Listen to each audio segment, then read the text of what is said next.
Royalty is supposed to be about power and legacy. But for some rulers, their entire story is overshadowed by a final act of pure, uncut stupidity. We're not talking about epic battles. We're talking about kings taken out by doorframes, popes defeated by houseflies, and emperors who literally exploded at their own funerals. This is history's Hall of Shame. 33 monarchs who prove that a crown can't save you from a truly dumb death. 1. We begin with an ending that was, shall we say, explosive.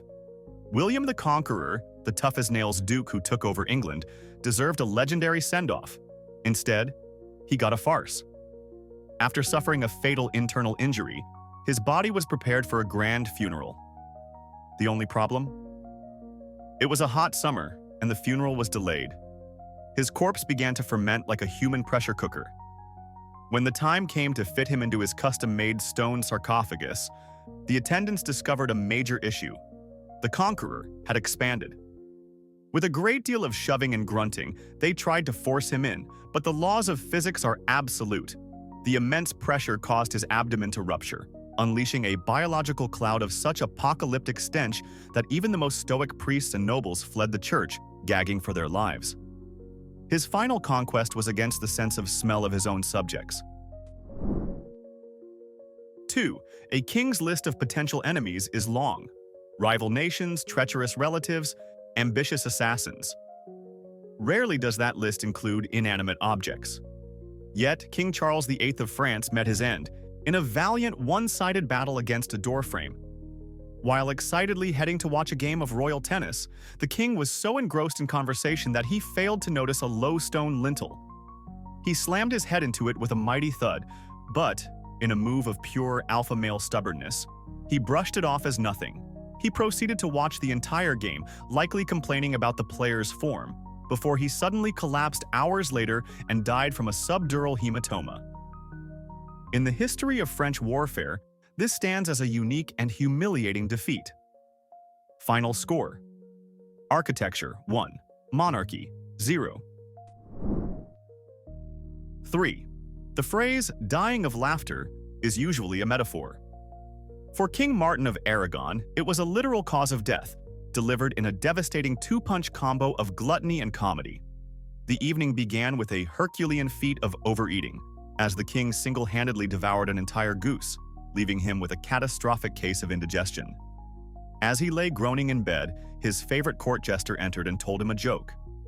We can only speculate what this pinnacle of comedy was, but it sent the king into a violent, unstoppable fit of laughter. The sheer force of the hysterics, combined with his already distressed digestive system, was too much for his body to handle. He literally laughed his last breath, becoming a permanent footnote in medical and comedy history. 4. There's a special kind of poetic justice when a man is undone by his greatest passion. King James II of Scotland was a 15th century tech enthusiast, and his favorite tech was massive, terrifying cannons. He adored his artillery collection and decided to use one of his prized possessions, a colossal cannon nicknamed the Lion, to besiege Roxburgh Castle. To celebrate a small victory, he gathered everyone to watch him fire this magnificent beast. Standing far too close, brimming with pride, he gave the order. The cannon, however, being of questionable quality, promptly exploded with the force of a bomb, sending a massive chunk of shrapnel flying directly into the king and killing him instantly. He wanted to demonstrate the awesome power of his cannon, and in its final act, it gave him the most personal demonstration imaginable. 5. Royal courts are known for their drama, but it's usually less Game of Thrones and more Planet of the Apes. King Alexander of Greece learned this the hard way during a stroll through the royal gardens. His pet dog got into a scrap with a domestic Barbary macaque. Like any good owner, the king stepped in to play peacemaker. Unfortunately, this angered the macaque's mate, who launched a furious counterattack, biting the king several times on the leg and torso. The wounds were initially considered minor, a silly story to tell at dinner. But the monkey's bite was worse than its bark. The wounds turned septic, and the king died a slow, agonizing death. He wasn't overthrown by a coup. He was the sole human casualty in a brief but intense monkey civil war. 6. Few stories so perfectly capture the essence of being a hormonal, brainless teenager as the death of King Louis III of France. While riding his horse, the young monarch spotted a girl he fancied and decided the kingly thing to do was to chase her at full gallop. The terrified girl fled into her father's house. Louis, with his mind focused entirely on the pursuit and not at all on his surroundings, charged right after her. He completely forgot to duck for the low-slung wooden lintel of the doorway. The impact was catastrophic, smashing his skull and breaking his back, killing him on the spot. It was a brutal, instantaneous lesson in physics, and a permanent reminder that even if you wear a crown, looking where you're going is generally a good idea. 7. Pope Adrian IV was a man of immense power, the only Englishman to ever hold the title of Pope, and a figure who commanded the attention of all Christendom. You might think his death would be a grand, solemn affair. You would be wrong. According to the legend, his downfall came from an opponent almost too small to see. While enjoying a goblet of wine, a single fly, acting as either a tiny agent of chaos or a Protestant saboteur, dive-bombed into his drink. The Pope, lost in holy thoughts, took a sip and inhaled the insect. It got lodged in his windpipe, and he choked to death before anyone could perform the papal Heimlich maneuver. The supreme leader of the church, a man who could excommunicate entire countries, was defeated by a common housefly. 8. In the 12th century, the streets of Paris were less of a romantic promenade and more of a muddy, chaotic mess filled with garbage and wandering animals. This medieval urban planning flaw proved fatal for Philip, the young co-king of France. While on a royal ride, a common black pig darted out from a dung heap, because of course there were dung heaps, directly into the legs of his horse. The steed stumbled and fell, launching the young king into the air before he landed headfirst on the unforgiving cobblestones. The severe head trauma proved fatal. His promising reign was cut short not by war or poison, but by a pig that failed to check for oncoming traffic. It was perhaps the most tragically Parisian death imaginable. 9. Some kings are remembered for their wars, others for their wisdom. Adolf Frederick of Sweden, however, cemented his legacy as the monarch who was brutally murdered by a dessert. His final meal wasn't just a feast, it was a culinary rampage. After consuming a gargantuan dinner of lobster, caviar, sauerkraut, kippers, and champagne, he wasn't done. For the grand finale, he devoured 14 servings of his favorite dessert, semla, a sweet bun soaked in hot milk. His digestive system, having been subjected to what can only be described as a full-scale invasion, waved the white flag and completely shut down. He died shortly after. This wasn't a case of simple overeating. This was a calculated act of culinary suicide. He faced his sweet, creamy demise with a spoon and went down fighting. 10. Pyrrhus of Epirus was one of the most brilliant military commanders of antiquity, a man so formidable that his name gave us the term Pyrrhic victory. He battled the Romans to a standstill and was a respected rival of giants like Alexander the Great. You'd expect his end to come from a worthy opponent on a grand battlefield. Instead, it came from an angry mother with a piece of roofing. During a chaotic street battle in the city of Argos, an enemy soldier was about to strike Pyrrhus. The soldier's elderly mother, watching from her rooftop, decided to intervene. She grabbed the nearest heavy object, a ceramic roof tile, and hurled it down at the legendary general's head. It struck him with stunning accuracy, knocking him from his horse, and he was quickly finished off. The great warrior was ultimately defeated by an act of maternal rage and improvised aerial bombardment. 11. A king's throne is the ultimate symbol of his power, stability, and divine right to rule. It is meant to be his anchor in a chaotic world. For King Bela I of Hungary, it became his execution device. During a court assembly, as he sat upon his magnificent wooden throne, the structure decided it had had enough of supporting the monarchy. With a sudden, fatal crack, the entire thing collapsed underneath him, causing injuries so severe that the king died shortly after. It's a level of irony that is almost poetic. He wasn't betrayed by a treacherous courtier or a foreign power. He was betrayed by his own furniture.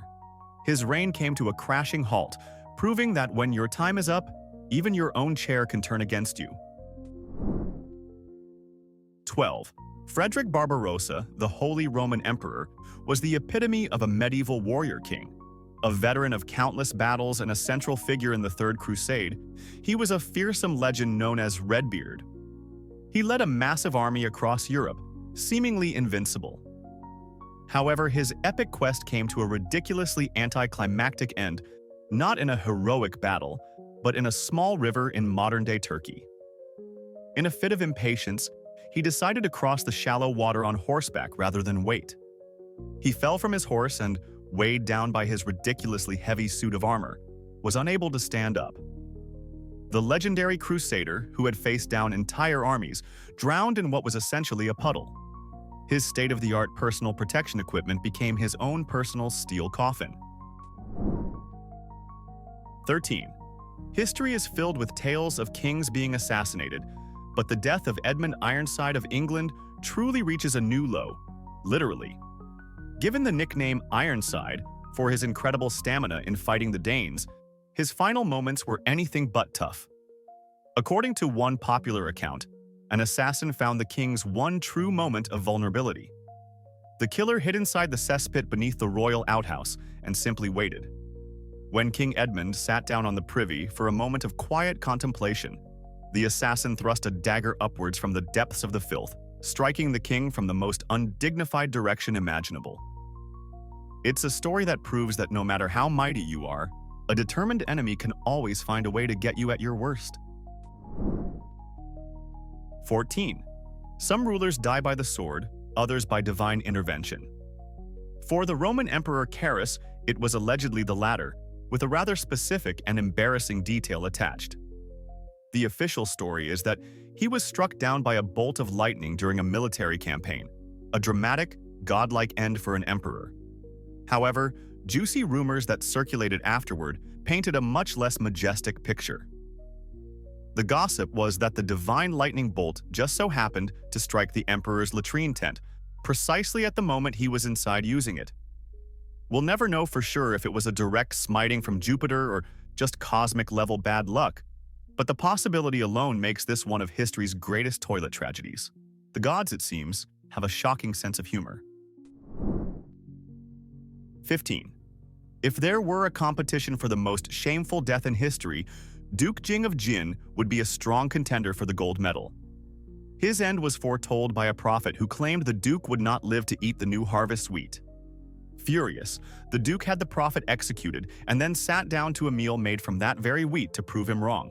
But just as he was about to eat, he felt a sharp pain in his stomach. He excused himself and rushed to the latrine, which in those days was little more than a deep pit. In his haste, he slipped, fell into the cesspit, and drowned in the filth. The prophet was technically correct. He never did get to eat that wheat. It's a death so foul and humiliating it's almost impressive. 16. The phrase, dying on the throne, took on a painfully literal meaning for King George II of Great Britain.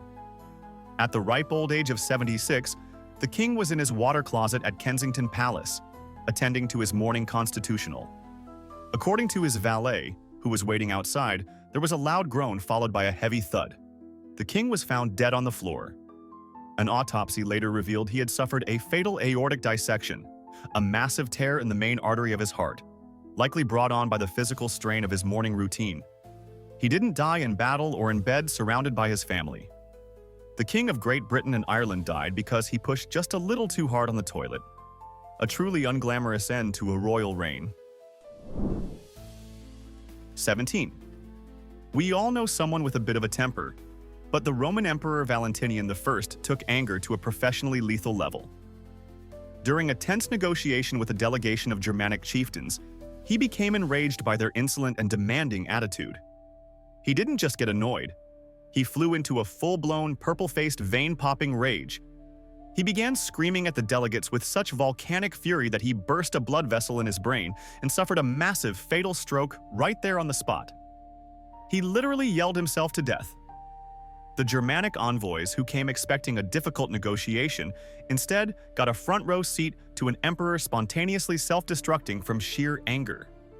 It's a terrifying lesson that sometimes the most dangerous enemy is your own blood pressure. 18. Qin Shi Huang, the first emperor of a unified China, was obsessed with one thing above all else: living forever. He spent a fortune searching for the legendary elixir of life, a magical potion that would grant him immortality. Ironically, his frantic quest for eternal life is exactly what killed him. His royal alchemists, who were likely under immense pressure to deliver results, presented him with a series of immortality elixirs, which were, in reality, toxic cocktails of pure mercury. Believing this shiny poisonous liquid held the key to cheating death, the emperor dutifully drank it. The result was, predictably, the exact opposite of what he wanted. He died of severe mercury poisoning, becoming a perfect historical example of how the desperate search for a miracle cure can lead to a spectacularly dumb death. 19. The death of King Charles II of Navarre, known as Charles the Bad, was so horrifyingly bizarre it sounds like something out of a medieval horror story. Suffering from a debilitating illness in his old age, his physicians prescribed a truly strange treatment. He was to be wrapped from head to toe in linen cloth soaked in brandy, essentially turning him into a human mummy marinated in alcohol. A servant was tasked with sewing the cloths tightly around him. After finishing her work at night, she had a bit of thread left over. Instead of cutting it with scissors, she decided to burn it off with her candle. The flame instantly ignited the alcohol-soaked wrappings, engulfing the king in a blue inferno. He was burned alive in his own bed, a victim of medieval medicine and a catastrophic workplace safety violation. 20. Jousting tournaments were the extreme sports of the Middle Ages, but usually they were meant to be non-lethal. For King Henry II of France, a friendly competition turned into a freak accident of the highest order. During a celebratory tournament, he was jousting against the captain of his own Scottish Guard. On their final pass, the captain's lance shattered against the king's helmet. A large, jagged splinter of wood flew through the tiny eye slit of his visor, pierced his eye, and drove deep into his brain. He clung to life for 10 agonizing days before succumbing to the injury. It was an end so specific and unlucky it defies belief. The king, an experienced warrior, was taken down not by an enemy's sword but by a sliver of wood. In a sporting event, he had organized himself.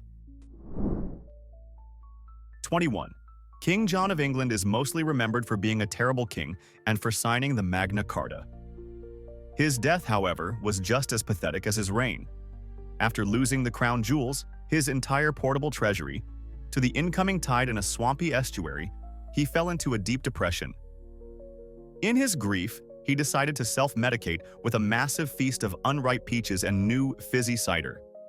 This combination wreaked havoc on his digestive system, leading to a violent and fatal case of dysentery. The man who lost a kingdom's worth of treasure to a bog ultimately met his end because of a bad case of food poisoning brought on by a comfort-eating binge. It was a truly pitiful and undignified exit for one of England's most reviled monarchs.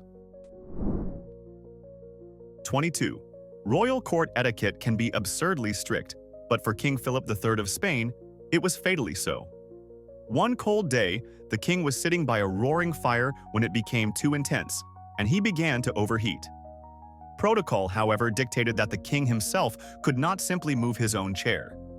That duty belonged to a specific courtier, the sommelier de cour. The problem was, the designated chair mover couldn't be found. As courtiers frantically searched for the right person with the correct job title, the king was forced to just sit there and bake. By the time they found the official, the king had been so severely overheated that he developed a fever and gangrenous sores, from which he later died. He was a victim of a system so rigid that it preferred to let its king cook rather than breach protocol. 23. The death of King James I of Scotland is a masterclass in how your own clever solutions can come back to bite you.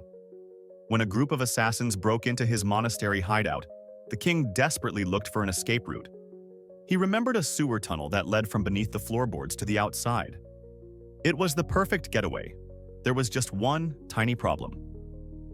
A few days earlier, he had ordered that very same tunnel outlet to be sealed up with stone. Why? because he was tired of losing his tennis balls down it. Trapped by his own fastidious solution to a minor sporting inconvenience, he was quickly discovered by the assassins and killed. His life could have been saved, if not for his previous dedication to an uninterrupted tennis game. 24. Pope John XXI was a man of science and learning, the only physician ever to be elected pope. He had a particular passion for architecture and personally designed a new study for himself in the papal palace at Viterbo.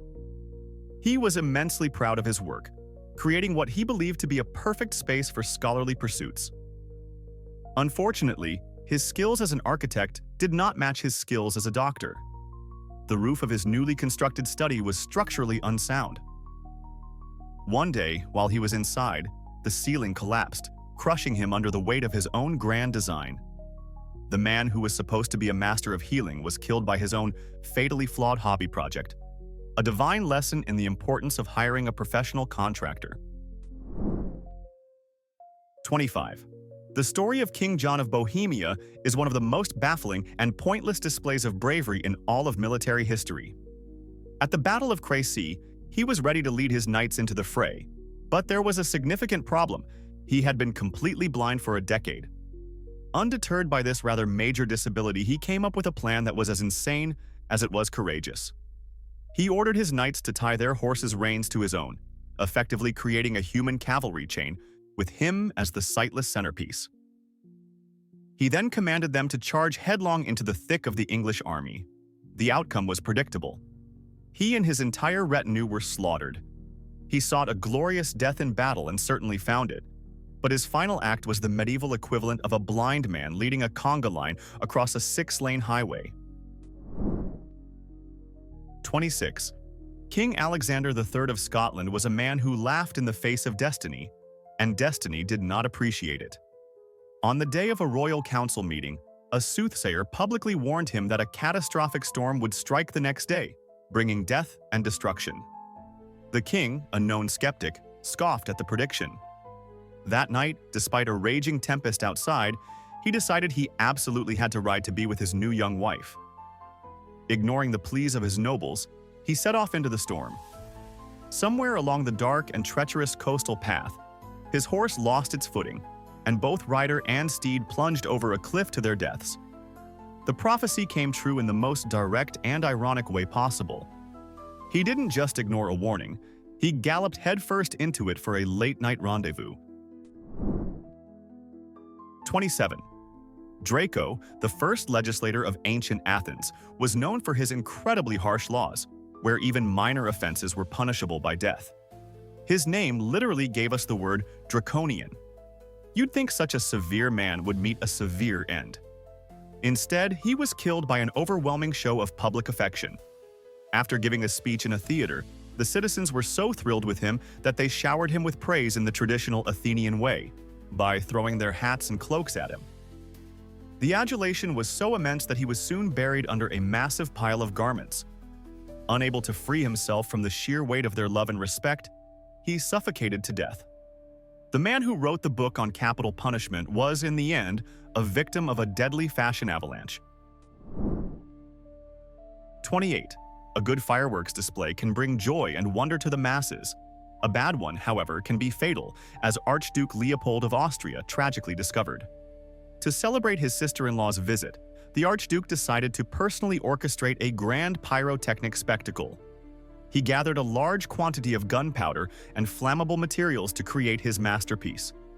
Unfortunately, his enthusiasm far outstripped his expertise in handling explosives. A stray spark ignited the entire stockpile at once, creating a massive, uncontrolled explosion that engulfed the Archduke in flames. He was burned so severely that he died a few days later in excruciating pain. His attempt at a dazzling celebration turned into his own personal, and very public, self-cremation.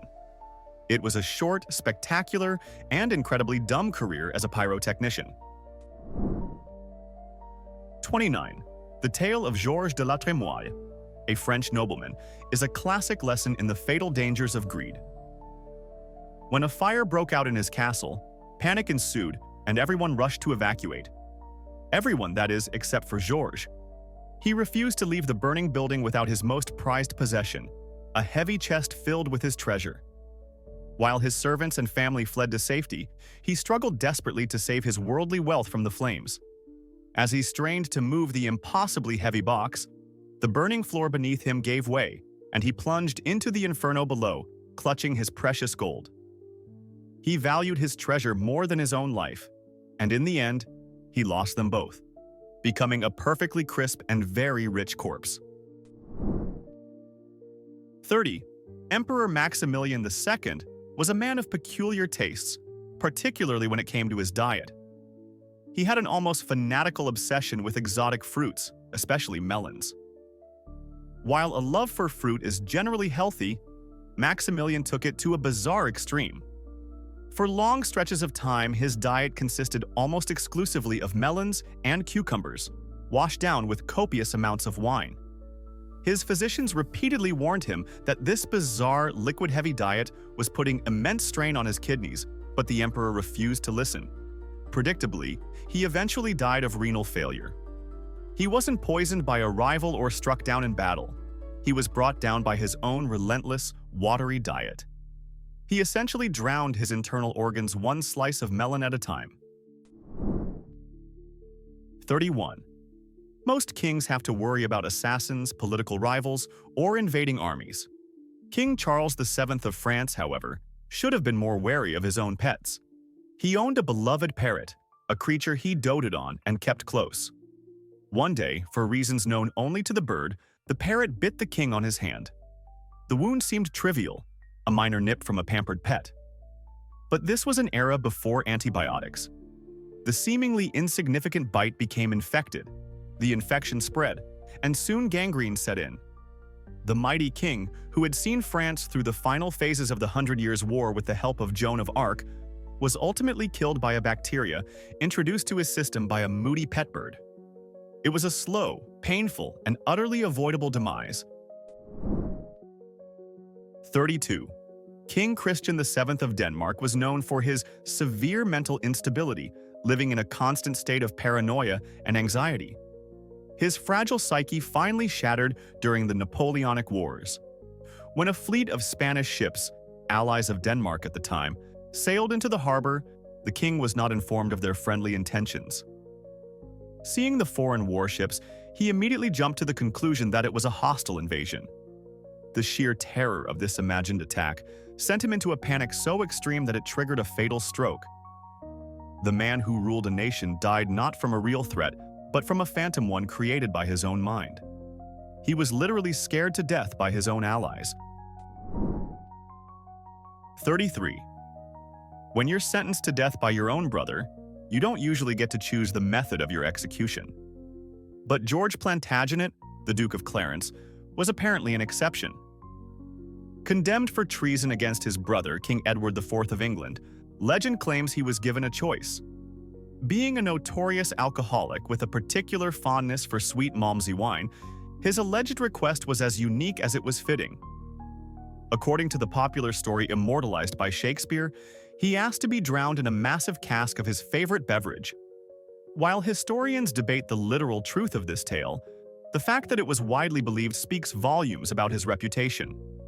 Whether it was a final act of defiant indulgence or just a dark joke, the Duke of Clarence went down in history as the man who may have literally pickled himself to death. And that's our official roundup of history's most pathetic royal exits. But here's the thing. History is filled with idiots, and we can't possibly find them all. So, what's the one unbelievably dumb royal death we were completely clueless to leave off this list? Expose our ignorance in the comments below. While you're schooling us, make sure to like this video and subscribe so you don't miss our next descent into historical madness.